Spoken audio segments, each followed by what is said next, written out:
একটি ট্রেনের ট্রলি দেখেন কত সুন্দরভাবে উঁচু করে ফেললো। আসসালামু আলাইকুম সবুজ ভাই, কেমন আছেন?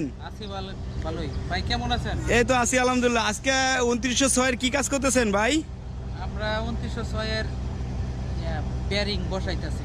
বেয়ারিং যেগুলা ভাঙে গেছিল এটি আমরা আবার সেটিং দিয়ে কিসের বেয়ারিং ভাই এটা? ট্রাকশন মোটরের? Traction motor support bearing. Support bearing. পুরা ইঞ্জিনই তো খুলে লাইছেন, ভাগা দিয়ে দিছেন ভাই? হ্যাঁ ভাই, আমরা তো সবসময় এই ইঞ্জিনগুলোর কাজ সবসময় রেগুলার করি। সবসময় একটা না একটা থাকে না? এই সবুজ, হ্যাঁ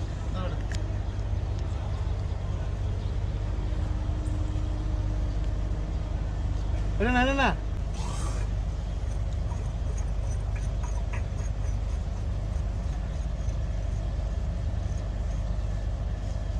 চাপা কয়টা থাকে? দুই পাশে দুইটা?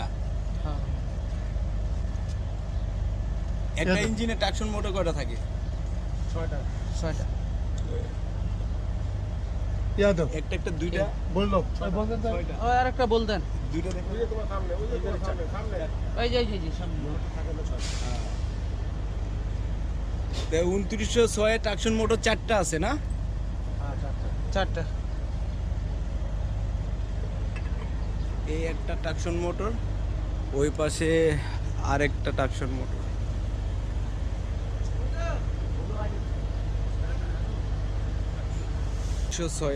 ট্রাকশন মোটর হলো চারটি।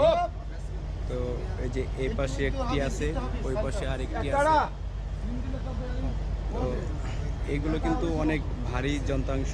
এই যে দেখতে পাচ্ছেন হাইড্রোলিক ক্রান দ্বারা উঁচু করে দেন একটি ইঞ্জিনের সম্পূর্ণ কাজ করতেছে।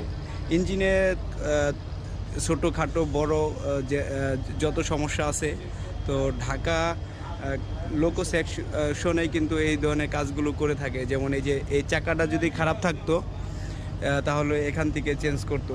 তারপরে এই যে এয়ার ভ্যাকুয়াম সিস্টেম যদি খারাপ থাকতো তো এই জিনিসগুলো চেঞ্জ করতো। আর অর্থাৎ যত কাজ আছে সব কাজগুলো এখানে করে থাকে। এই যে দেখতে পাচ্ছেন 10.5 টন এই হাইড্রোলিক ক্রান।